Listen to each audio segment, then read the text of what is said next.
देश में किसानों का मुद्दा हमेशा से ही राजनीतिक पार्टियों को सत्ता से उतारने और सत्ता में बैठाने के लिए काम आता रहा है।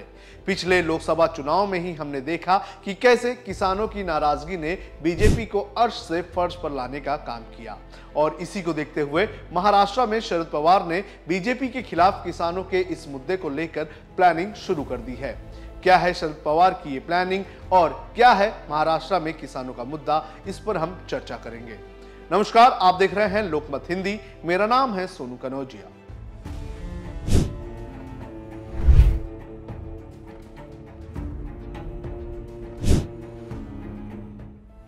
महाराष्ट्र में आने वाले दिनों में विधानसभा के चुनाव होने हैं, जिसको देखते हुए शरद पवार की अगुवाई वाली महाविकास आघाड़ी ने सत्ताधारी बीजेपी और एकनाथ शिंदे की शिवसेना को घेरने की प्लानिंग शुरू कर दी है।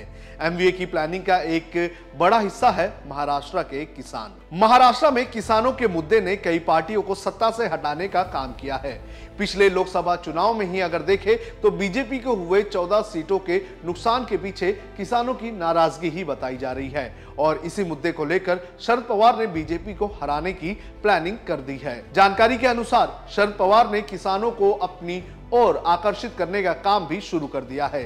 लोकसभा चुनाव में 10 में से 8 सीटों पर जीत हासिल करने के बाद शरद पवार जीत के जश्न में कम और किसानों को संबोधित करते हुए ज्यादा दिखाई दिए गए। शरद पवार ने किसानों के अधिवेशन को भी संबोधित करने का काम किया और साथ ही सूखे की परेशानी झेल रहे किसानों को राहत देने के लिए महाराष्ट्र के मुख्यमंत्री और उप मुख्यमंत्री को खत भी लिखा। इतना ही नहीं, शरद पवार प्याज किसानों की मांगों के साथ भी खड़े होते हुए नजर आए। कहा जा रहा है कि लोकसभा चुनाव में प्याज किसानों की नाराजगी ने भी बीजेपी के हार में एक बड़ी भूमिका निभाई है। इतना ही नहीं, शरद पवार प्याज किसानों की मांगों के साथ भी खड़े होते हुए नजर आए। कहा जा रहा है कि लोकसभा चुनाव में प्याज किसानों की नाराजगी भी बीजेपी की एक बड़ी हार की वजह रही है।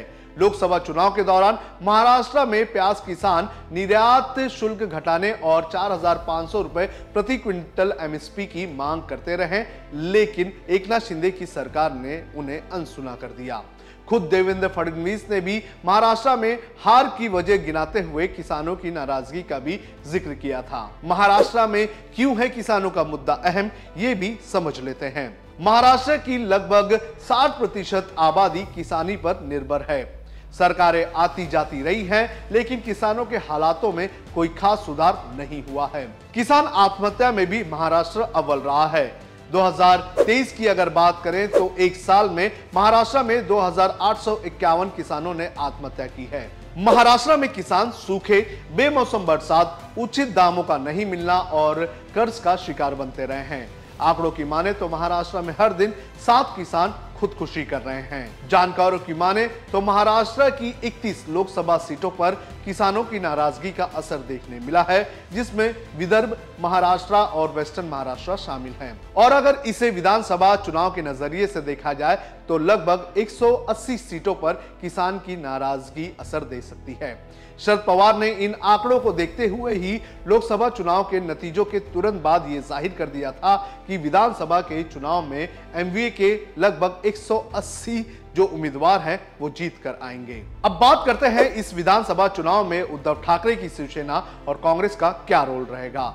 एमवीए की प्लानिंग में जहां एक तरफ शरद पवार किसानों को लुभाने का काम करेंगे, तो वहीं उद्धव ठाकरे की शिवसेना और कांग्रेस को भी अलग अलग तरह से जनता को लुभाने की जिम्मेदारी दी गई है। जानकारी के अनुसार उद्धव ठाकरे सिंपैथी के मुद्दे पर वोट मांगते हुए एक बार फिर से दिखाई दे सकते हैं। इस लोकसभा चुनाव में उद्धव ठाकरे को जो 16.12% मतदान मिले हैं, वो कहीं ना कहीं पार्टी तोड़े जाने के बाद जो सिंपैथी मिली है उसका असर है। वहीं अगर बात करें कांग्रेस की, तो कांग्रेस बेरोजगारी और तानाशाही का मुद्दा लेकर जनता के सामने एक बार फिर से जा सकती है। इतना ही नहीं, कांग्रेस द्वारा संविधान बदलने का जो मुद्दा बनाया गया है, उस मुद्दे को भी एक बार फिर से कांग्रेस इस चुनाव में भुनाने की कोशिश कर सकती है।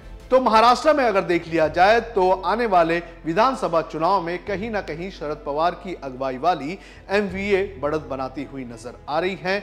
जहां एक तरफ बीजेपी, एकनाथ शिंदे और अजित पवार अब तक लोकसभा चुनाव में मिले हार के झटके से उभर नहीं पाए हैं, तो वहीं दूसरी तरफ शरद पवार की अगुवाई वाली एमवीए ने कहीं ना कहीं अपनी प्लानिंग को एग्जीक्यूट करने का काम शुरू कर दिया है।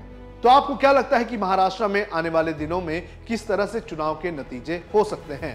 महाविकास आघाड़ी कितनी सीटों पर जीत हासिल कर सकती है और महायुति कितनी सीटों पर जीत हासिल कर सकती है? ये आप कमेंट करके हमें जरूर बताएं।